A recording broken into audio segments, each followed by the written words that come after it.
Gubernur Papua Lukas NMB, tersangka kasus gratifikasi 1 miliar rupiah, disebut juga memiliki tambang emas di Kabupaten Tolikara, Papua.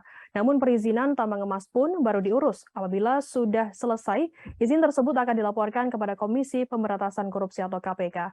Hal itu disampaikan oleh pengacara Lukas NMB Stefanus Roy Rening pada Kamis 22 September.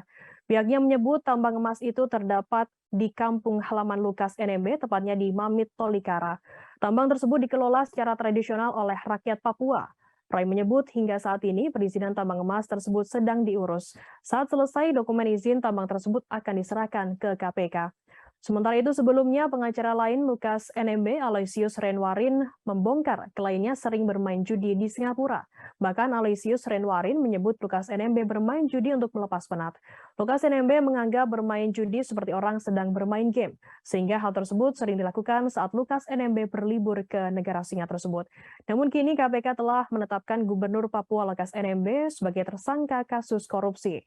Pasalnya Lukas NMB telah mengorupsi proyek pembangunan infrastruktur senilai 1 miliar rupiah.